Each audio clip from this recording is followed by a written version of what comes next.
This is All About Home Construction, and here's your hosts, Terry Cannell Beck and Randy Blake. That's right, All About Home Construction here at WATA. And again, thanks to all of our listeners out there. Good morning, Randy. Morning, Terry, and everybody out That's there. How y'all doing? Oh, it's a great Saturday morning. We got to love it on a Saturday. All About Home Construction. Woo. And not only any Saturday, it is the VFW Italian Dinner Saturday. Yes, it is. So, yum tonight. 4 to 8? 4 to 7. 4 to 7. 4 to 7. Get on over to the VFW. So, tell us, Randy. So, this is a little bit different than the normal steak dinners, right? It is. We've tried to mix it up, but now the veterans are pulling this off, and now the Scots is going to be there because they'll be cooking. But the cheese, the tomatoes, their canned tomatoes, plum tomatoes, came all the way from Italy. Yum. Hey, Dave did a good job. Linguine, either going to have shrimp or they're going to have chicken. Okay. And then we're going to have a vegetarian spaghetti. Sweet. Salad bar.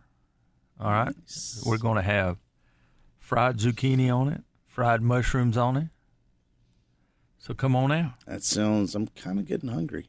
Well, I hope you are. My mouth is kind of watering. And the cool thing is, too, with the spaghetti, even the kids, a lot of kids don't necessarily like to go to steak dinners, but you can also bring the kids or grandkids because you got spaghetti. Everybody likes spaghetti. Correct. The adult plate's going to be $20. I don't know. See, being I'm not, rephrase that. Being that I'm not cooking this time. Yeah. The veterans are doing it, so. Yeah, that's all right. I really appreciate that. That's cool. I mean, the last year with the breakfast and the dinners, the veterans has really come up and really helped me. That's really awesome. And then, again, just the fact that you're able to do it. And, we've talked a lot of times about how you guys can stay active. And the more people you have doing things, the more activities you can do. And it's great. It's just awesome, I think. Well, we did a fundraiser.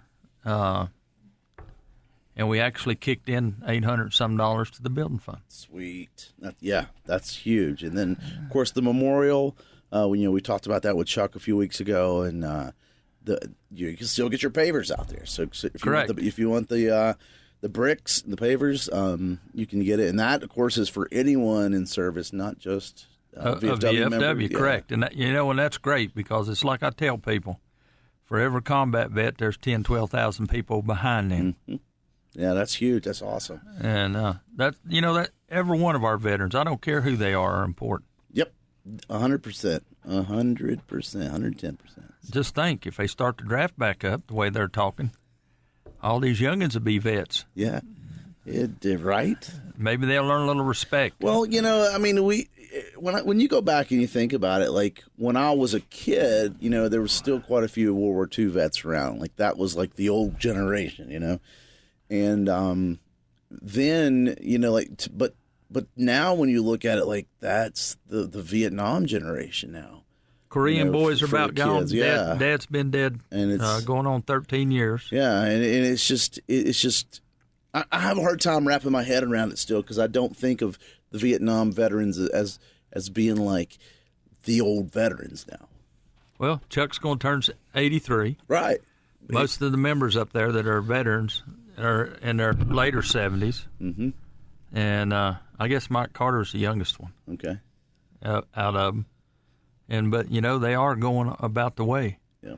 And, we got some Desert Shield, Desert Storm, got some Desert Shield. And we've made it family friendly, just like these dinners and stuff, just like breakfast and stuff. Yeah, definitely. And that's important for the VFW is it used to be it wasn't like that. Right.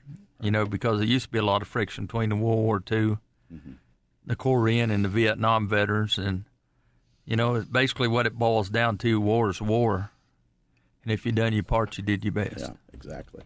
No, and I love it. And, and again, the fact that you guys were able to do so much. And then not just a dinner. I mean, you're not just providing food, but you're providing services with the money raised from that. And, we're not that far from Christmas time, and you got Christmas coming up, and I know you guys do a lot for families and stuff as it gets closer to Christmas, especially for the kids. So the kids are the biggest one. You know what? Either 32 or 36 kids last year. That's awesome. So we're only like 2 dozen weeks away. Ain't far. Something like that. I'm not. Well, at a blink of an eye to be here. How about that? And, we got to get through these dog hot days of summer first. Let's not fast forward too much now. That was you now. Well, I'll just say that's about how it's running. So, yeah. So definitely. So, speaking of these hot summer days, I was talking to a guy just the other day, about bees, and he had some honey for sale.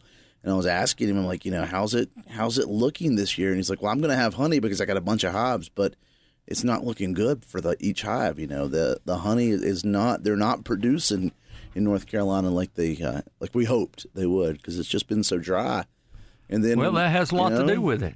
And then it's like when it wasn't dry, when we get the rains, we get the hard rains. Well, that's not good for flowers. Well, we missed the rain the other day. Mm-hmm. Here's raining in Boone. I was going to say, it depends on where you were. We didn't get a drop at the house. So, it sounds like honey and things like that is not going to do well. Sourwood is out right now, blooming. Yes, apparently. It is. I got a big sourwood tree in my backyard. But I hear that he was the same guy was telling me. He said he doesn't look to be a good crop of it. Well, I treated mine last year the way I was supposed to treat them, and went out and checked on them. They was all gone. They wasn't to be in the hive. Ran off. And I don't know where they go. They swarm away. It's crazy. And somebody's found them in a tree somewhere. Yeah, I don't know. But and I just was going to buy me some new bees this year, and I decided not to. It may have been a good choice to wait a year, but that just shows you, like how dry the ground is. People look at the yards. I mean, you got yards, that's got brown spots all in it. I couldn't even imagine if you were trying to actually grow something, start something, a yard or a tree or something. It's just dry. It's just dry. Well, it's going to suck it up in a hurry. If you're going to water, you better water after the sun goes down, so you get the most benefit out of it. Yeah. We've got one of our listeners I was talking to this week he's building a fence, and he was talking about how hard the ground was. He's like, you take the post hole diggers and you throw it down, you go to dig and you don't even break through the grass where the ground's so hard. Well, it is. So, I was really surprised over the winter we had. We had a pretty damp winter. Yep. But boy, after first cutting, it dried off in a hurry. Exactly. And the whole time you're doing hay, you're worried about it raining. Because you're waiting on that one to come, right? Yeah. That's fair. But that just made me think, though, when it comes to the construction industry of we think about winter weather being a big issue when it comes to scheduling. It's gonna snow, or it's gonna be icy. We can't get to the job, or we can't work on the job site. It's kind of the same in the summer, in that it definitely impacts the work, right? I mean, you can work when it's hot and dry, but at the same time, you don't work as fast because you're burning up. Or if you're doing any kind of grading in this, I would hate to be doing it. Well, grading's not too bad. Because a lot of the graders now, they have air conditioner cabs and stuff. But as a rule of thumb, once the temperature crosses, in your estimator, once they have an estimator that has temperature. Right. Once it crosses 90 degrees, that's an upcharge. Okay. Once it goes below 0 or 10 degrees, there's another upcharge. But, I didn't know nothing about that when I was coming up in the construction field. Having an old man come out of the cold country, it didn't make any difference. It's raining, snowing. Right. And I mean, I get it. But at the same time, like I said, it definitely impacts it. And, I'm glad the estimator knows that, I guess. And, but they, it's in all the books, if you read on estimating the stuff, they even have like a multiplier for working over 8 foot. All right. Because that's true. I mean, anything you have to do. And forever drag a ladder now. Forever 8 foot it goes up. Yeah. No, they don't want you to put a ladder up now. Oh. They want you to do scaffold. Well, okay, that makes sense. Because the ladder's dangerous. Yeah. And have you ever rode a ladder down? No, because I know how to. I know better. I have a time or two. When you're going that hole and you get up it and here it goes down. And no. 3 times successful. One time I missed the rung, but I was only 2 foot off the ground when I fell. There you go. Ugh. No, I don't want to ride a ladder down. But that brought up a very good point there, and that's the reason that the estimator shows markup or cost analysis higher during these situations, just like putting a harness on. Right. All right? Because how many times you stood on the top of a 6-foot step ladder? More than I should. Correct. So if you get caught standing on top of that 6-foot step ladder on the job and OSHA comes along, that could cost you a $3,500 bill right there. Yeah, and then all you have, and then the alternative, right, was just to take an extra few minutes to put on a harness or put on. Correct. Get the right scaffolding ladder, whatever. Just like the red mark on the floor. 6 foot from the outside. What red? We're required to put a red mark 6 foot away. I know you and we're required to put a 6 foot mark on the roof. But I've been in a lot of houses, and I'm not seeing a lot of red marks. Well, counties that have had people die are the counties that are affected the most for this. We had an accident a few years ago where 2 guys fell off a scaffold. If they would have died, then we would become a red county. And if we became a red county, then we would have an OSHA office in Boone, North Carolina. Okay. And I know we've talked about this before, but make sure that the person that you hire has insurance. Right.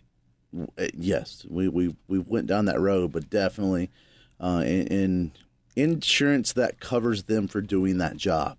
Correct. Not just idiola insurance. Insurance that covers them to do whatever job it is you're hiring them to do. And one thing I mean about insurance is if you have Blue Cross Blue Shield, that does not cover it. That's where I was going with that. It's like, a liability for the business that they're doing.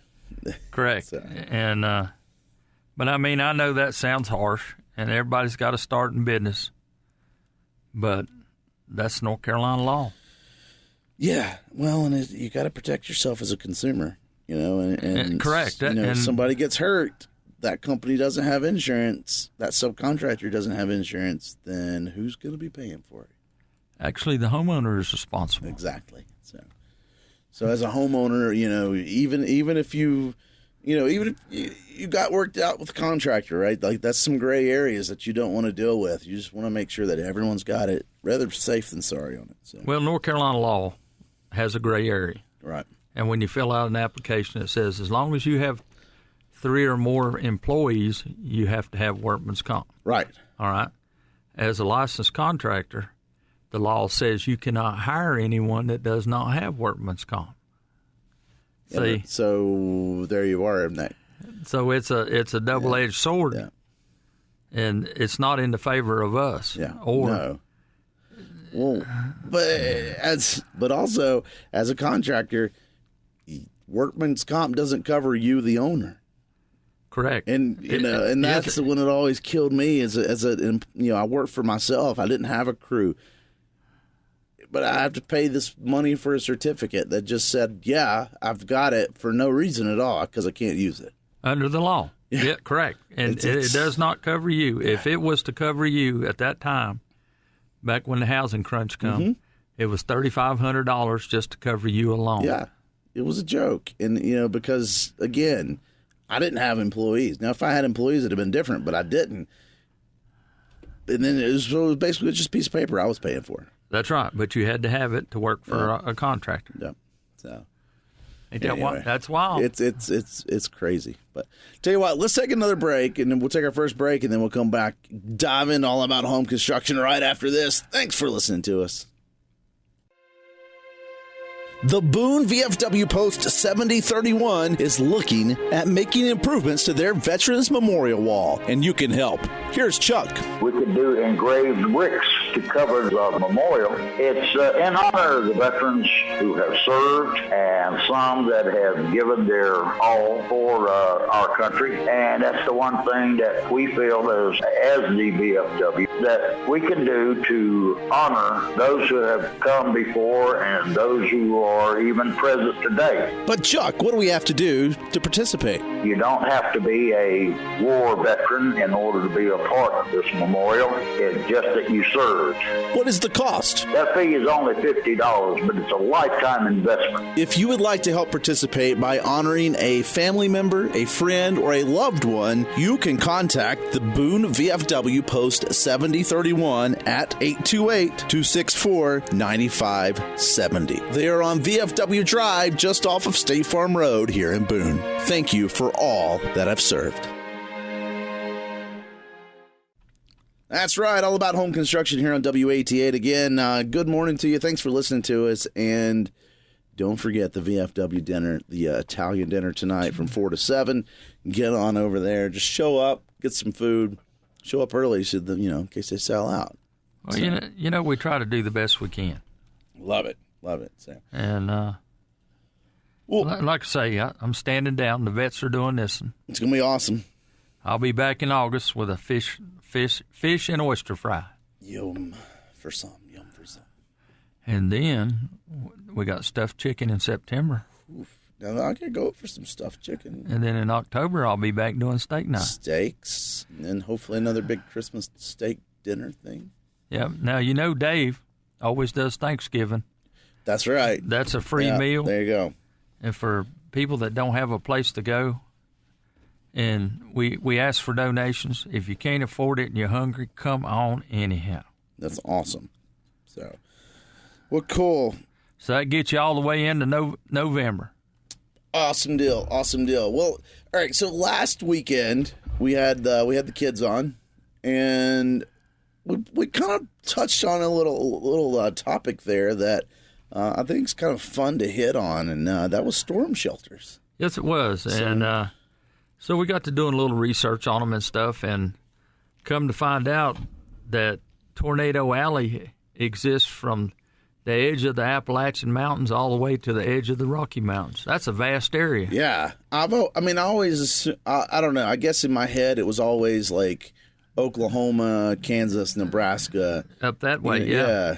But that's, there's, it makes sense, right? Because the mountains, but here's my thing with tornadoes is a lot of people just think that, okay, you're in the mountains, you can't have tornadoes. We can still get them. They still exist. We just don't get everybody else gets. Exactly. They're just not. They're typically smaller, but there's also less of them because the terrain breaks it up. But they can still happen here in the mountains. Correct. And I really have to commend. I hate to say this, but I have to commend North Carolina because our building structure is designed for wind loads. Mm-hmm. All right, and think about when we had. It came up on my Facebook page this last week. 8 years ago is when we had the straight line winds. Right. And we didn't have no houses blow down, even though some of them were set up on rocks, but broke a lot of timber. Right. And I would hate to see what would happen if that would have turned into a tornado. Right. Yeah. Well, one thing about tornadoes when it comes to the building side of things is, again, we build for like hurricanes. We build for you've got hurricane straps that that you incorporate when you're building, and I guess all that helps. But tornadoes are a lot different than hurricanes, especially here in this mountain region, because we don't get when hurricanes come through. Even Hugo, 30, 40 years ago now, when it came through, it's not quite the same as a tornado hitting. No, Hugo was pretty wild. And, once in every 200 years, a storm like that. Mm-hmm.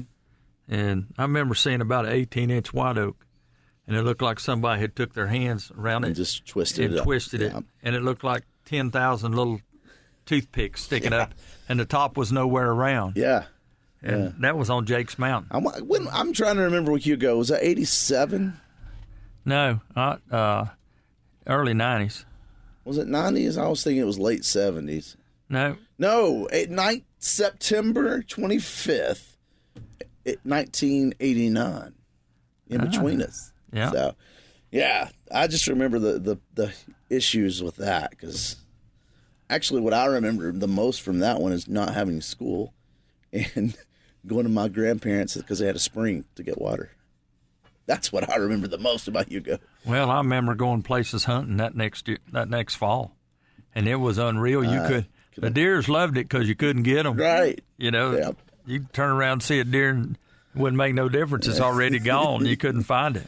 And you know, the straight line wind was just about as bad as Hugo because all the deadfall in the woods. Yeah, and that's in here we are 8 years later, and you still can tell some of the damage from that. It's pretty scary, actually, because, you know, with the dead timber in the woods, a lot of pine, poplar and stuff, I know it rots fast, but the trunk of the tree was still living and starting to rot down, so they're going to start falling for long. Yep. Well, when it comes to building tornado-proof houses, I guess ICFs are probably the best. I mean, we've talked about that with the hurricanes and stuff. You know, like ICFs are the closest thing that you can get is to. I mean, but it's almost. I mean, ICFs are basically a bunker. You're building a bunker. You know, it kind of makes sense. Well, the Home Builders Association had an article that they put out talking about the first house built in the United States that would survive 250-mile-an-hour winds, and is all built out of ICFs. And even the roof panels was built out of ICF, so it had concrete all the way around. Yeah. But when you got R33 in your walls, you know, then you got a controlled environment. You know, the biggest thing is you have to put an air exchanger in them. Yeah. But there was a gentleman out in Texas that patented steel slivers that went in the concrete, about 1/8 inch wide, about 16-inch thick. Some of them go up to 2 inches long, so they would go through a pump. So there was no rebar in it. These fibers were in the concrete when they poured it. Now you had to rebar the vertical rebar, but as far as horizontal, they did it without putting that fiber in. You know, Florida had that house down there that they said survived 250 mile an hour, but I don't know what it's built out of. Yeah. Well, then it comes to the next question, though. If your walls are, you know, not ICFs, like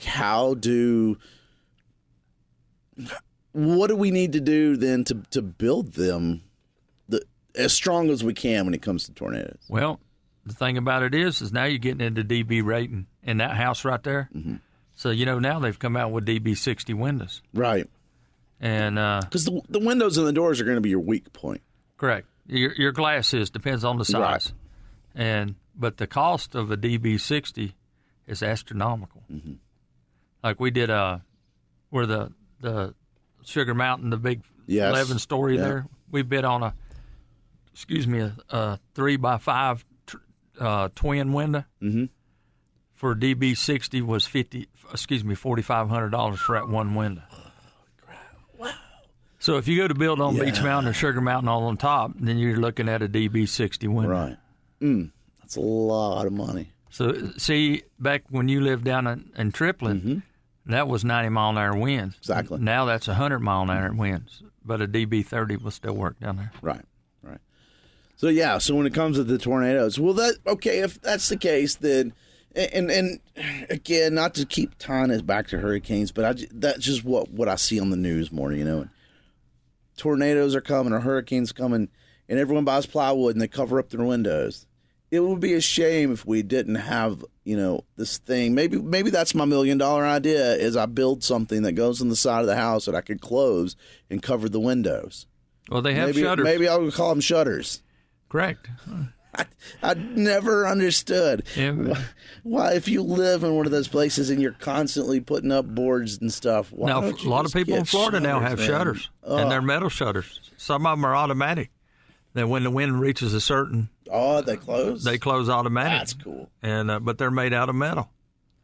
That's a pretty sweet gig. And I was looking at them a few years ago, and a lot of them are built inside the walls. Now, I've not seen that. So they just close like a pocket door? Not like a pocket door, but they fold out? They come down. Okay. They roll out like a roll-up door, see? Okay. And they come down a track. Now I wonder what happens when your spiders get in there, if they'll clog it up. Right. Just joking there. But that's something I just never understood. Why don't you? I mean, it's a technology that in some ways have been around for years and years and years and years and years, and we don't do it. And I'm just we don't understood. And but because shutters was for protection, right? Then it got to shutters was for looks. Exactly. And so there you go. But there's a house. Now there's shutters all the way around the window, and those aren't. Looks like a solid wall. It is, but they're not a roll down. They're a pull out. Yeah. Well, and that's where I'm again. I just think if I lived in a Tornado Alley, I would probably install some kind of shutters. But you know what? I can't get a price on them shutters. Well, that's it. I mean, and I guess though, anything we do, right, we're adding extra costs to the job, and that's not necessarily a good thing. But at the same time, if I'm spending $4,500 on a window, it's probably not a big, a big chunk more to add on. And here's something protect that. Never seen before: hurricane fabric, like a Kevlar or something. Evidently, but it's covering the whole garage doors. That's pretty cool, like a tarp that comes down. Probably a type of weave. Yeah, huh? And start covering the whole house. Yeah, and but again, that's the difference of a tornado and hurricane, right? A hurricane is just going to be blowing a lot of wind, but tornadoes will actually lift. And hurricane. Now, see, a lot of houses that are tore down from hurricane is not tore down from the frontal. It's back pressure. It's the vacuum that gets it. So, and then of course we could go on and on about the like which roof would be better, but ultimately the roof will come down to what was installed correctly. Well, regardless of metal or shingles. I got to talking to Adam about that when I was out there looking at the construction. I said, why don't they put metal roofs on them? He said because they're a flying knife. Yeah, and every roof out there has OSB on it. Well, every roofer wants to use a number 9 screw. And a number 9 screw, if you over torque it 1/2 a turn, now it's it's stripped out. And so the insurance companies automatically pay when the roof's blowed off. So that's the reason everybody puts shingles on. Okay. Because there's nobody getting hurt with a shingle flying off. That makes sense. But it will damage the inside of the house. All right. And well, I'm just thinking, metal roof. If I've got a tree that's being blown around and lands on the house, I'd rather have it metal. But I see exactly what you're saying there. And well, we've had 4 houses that we have had trees fall on with the metal that we sold.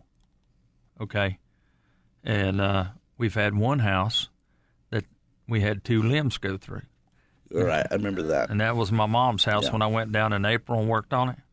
But that tree was 18. The top of that tree was 18 inches across. It was a big tree.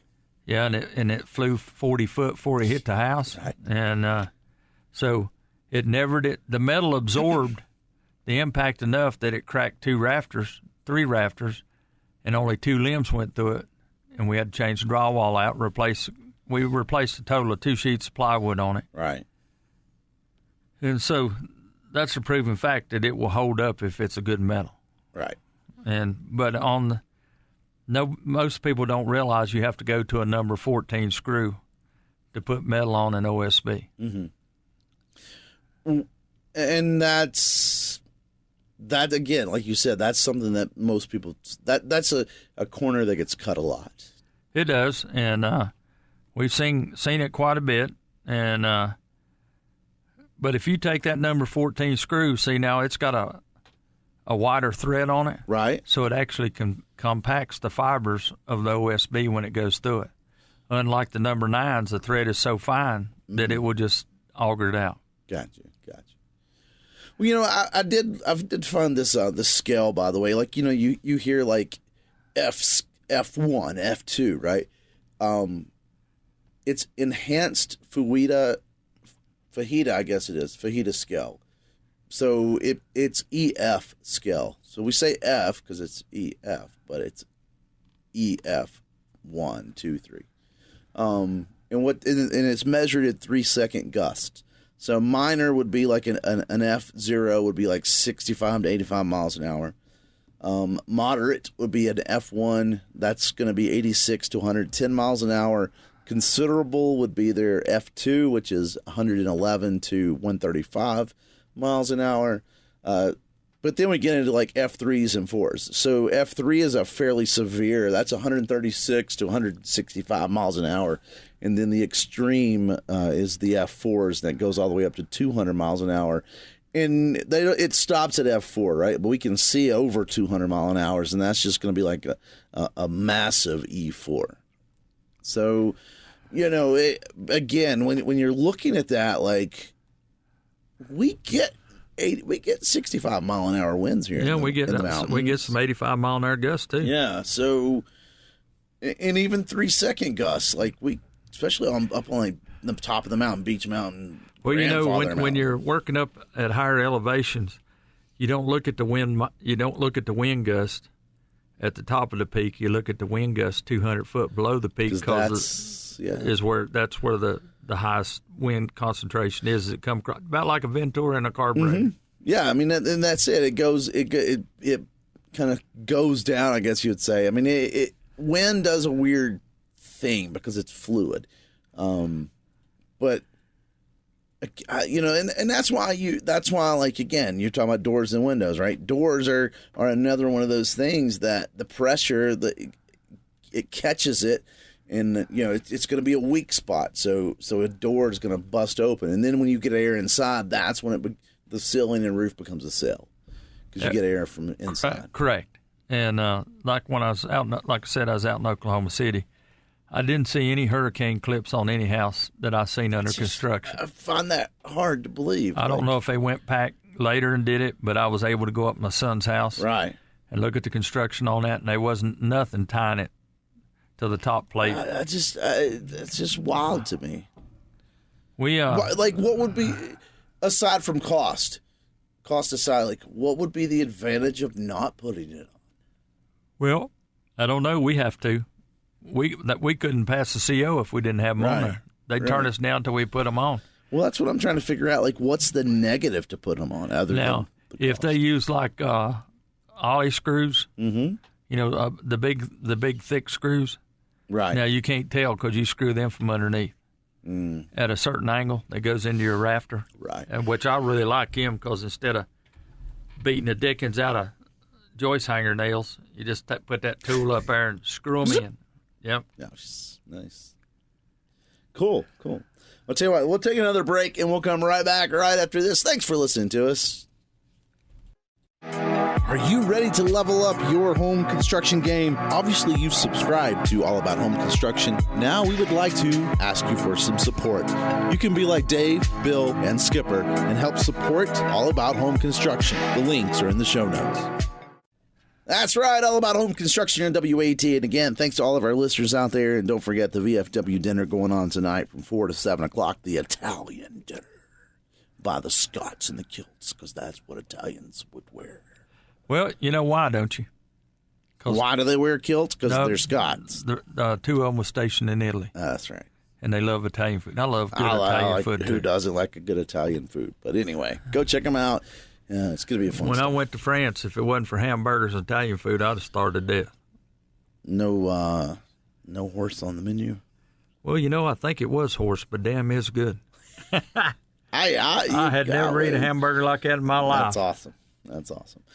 Well, talking a little bit about just building and tornadoes and then merging the two, right? So the most obvious thing, we've talked a little bit about building. We could go on about building a better house to survive a tornado, and talk about again, steel framed homes. I'm sure there's an argument to be made there. The shapes, like if we go a domed house versus a standard house or underground houses, like there's all these things that we could probably, these rabbit holes that we could probably go on. But ultimately, the average person, especially, when you're looking at how do you protect your family, you're in this area, you worry about it. And again, we talk a lot about Tornado Alley, but even here in North Carolina, right? We get tornadoes here in North Carolina, not just in the mountains, but especially in the Piedmont. Well, if your house is so long in North Carolina, you got to put a shear wall in. So explain that. A shear wall, like what it is, there's a certain section in your house that will be a total plywood wall. The drywall fits back over. Nobody ever know it's there, but it's for shear. Right. All right. And we even had to put one house. The house was 40 foot long, so we had to put a shear wall in the basement. Then we had to go directly above it to an adjacent wall, right above it, and put another shear wall in. And that's to keep your house from racking. Even with everything you do, it's just to keep it from racking in a windstorm. And that, that's the way the codes are gone. They're there to try to protect your investment. Right. Well, so again, though, going back to the average not homeowner, right? Like we're not building. So if I want to create a safe place, right, the obvious easiest solution, not always easy, but the easier solution would be to get a storm shelter. It would be, or as you build your house, you can build a block shelter on the inside. Right. Because, you pour the walls anyhow. Right. So, you don't necessarily have to put a high-dollar steel door on or anything, but you can build a safe room and use a wood door, but you can also lay it out an 8-inch block, lace it into the wall, pour it solid. So now if the house falls, you're in a shelter. Right. And that's doable. But if you get to looking at the storm shelters and the size of them, I could really see me buying this one right here. My wife would never get into it because it's 4 foot wide, 8 foot long, and it's only 65 inches high. Okay, that's tight. $7,300. And so it seems like there's a couple different types of shelters, though, right? Like you've got the ones that you dig and bury in the ground. Well, this shelter here I was talking about is one you'd put in your garage, and then you just back your car out, and then you go down in your shelter. And then they do have the underground shelters, and here's one that is 10 foot by 6 foot, and it's got a set of steps going down to it, and it's $97.75. And I'm quoting these off Home Depot, and but then you get into, like I was talking about, the block, putting a block in your house, all right, and they have, starting out, they have one that is 4 by 6, and it's a circle. Now, couldn't you imagine? It's got a slide door. Right. Now, couldn't you imagine putting 3 people in there? And that one, and that's $3,849. Oof.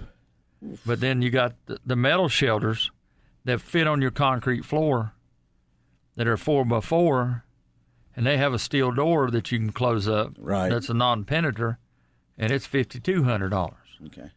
So you have to decide on what you want. I was going to say, though, if you're building, it'd be cheaper to put the block up. And you're going to get a lot bigger place to hide, too. Yeah, and it won't be 65 inches tall. Yeah.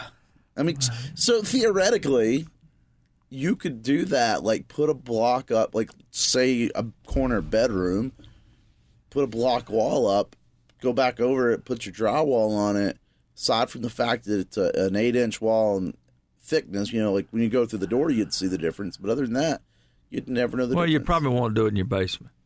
And if you're going to make a safe room and it's a 1-story house, then you probably want to make your bathroom the safe room. Well, that's what everyone says. And I think I've always been curious about that, because is it because most bathrooms are centrally located? Like they're in the middle of the house? Correctly. Easier to get to in a situation. Last time we was out in Oklahoma, I just had to laugh because everybody quits work. And then they have tornado parties. And they're watching the storm chasers. And this last year before last when we was out there, they had all the storm chaser cars and everybody's trying to get home and all the traffic and everything. And it's wild watching these cars because when they'll run straight toward a tornado, and then they sit on the ground. So they don't get the lift. Yeah. That's cool. And I can't remember how much they weigh, but they they weigh a lot of. Right. Looks like a Mad Max mobile. How about that? Cool. That's cool. Well, so the shelters we think of today, these storm shelters, they really kind of became a thing in the 50s, right? When you think about it, like we had the big scare, in the 50s, it was the nuclear threat. Russia sending over nuclear bombs, and so people were building these nuclear fallout shelters. Yep. And they realized, wait, I could actually use this more often for tornadoes. And so that the idea of the storm shelter kind of came from that, and I mean they're both similar in that, they're built to withstand impact.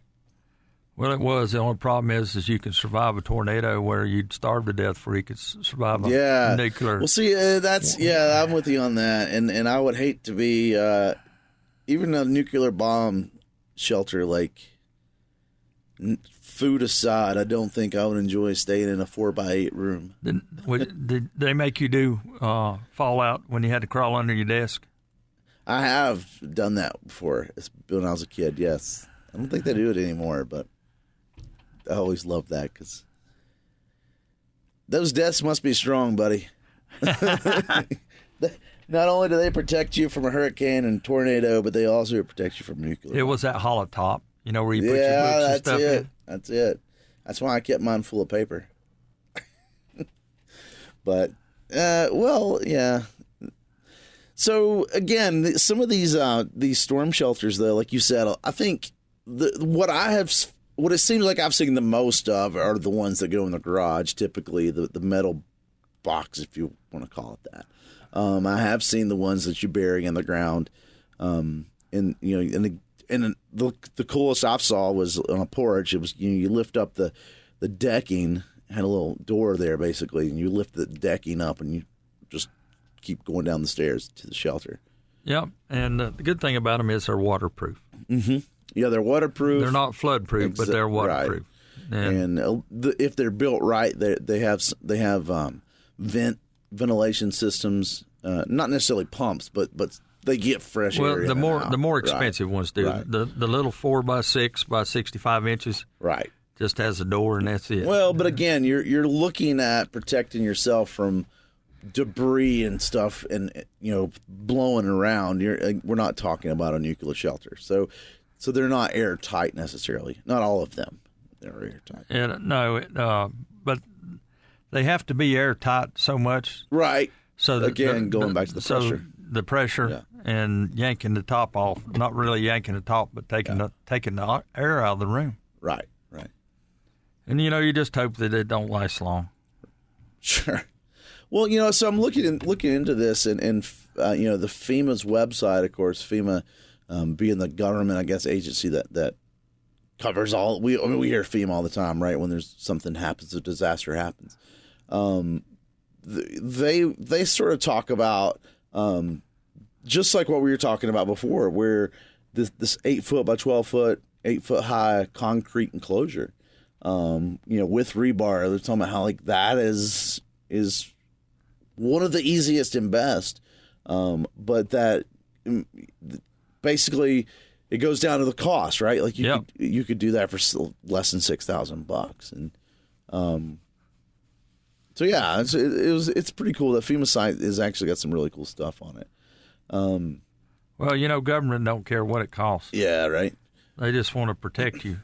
But here's something that I wanted to point out, though, from the FEMA page, is that they have this note at the bottom, and it says, it is recommended that your local fire department, local emergency management agency, and other relevant local officials be given the location of your storm shelter. Correct. And that, that's one of those things that at first you're like, what? What does it matter? But then you realize, like, if you tell them that, they know now where to go look. Because that was my first question when Adam showed me that. I said, do you have to register them? He said, every house in Oklahoma City that has a storm shelter is registered with the fire department. Right. And they know the location. That's the biggest point of it, is making sure that they can go to that house and get them people out. Well, and that makes total sense, and especially if you think about, we've all seen the pictures of these, piled up houses. piled up debris. And which corner do you start digging, right? And so it's just scary. Yeah. To me, wind is more scarier than water. Now I'm with you because while water comes fast, typically you see the water coming. Yeah.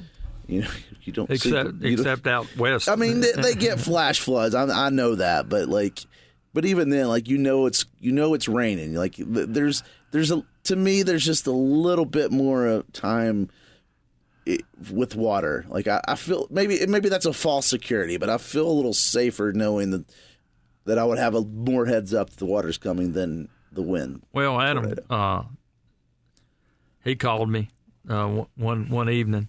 He said, I just wanted to let you know that I'm looking at a tornado that's less than 2 miles from my house. And I'm trying to get home so I can get my dog in the house and get in the shelter.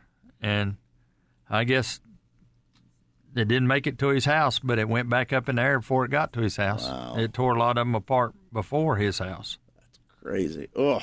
And it just, like I say, I have to commend North Carolina. It is expensive, I know. But the point of it is they build stuff that don't fall down. Well, and that's the key to anything, right? It's to build it correctly, build it the best you can.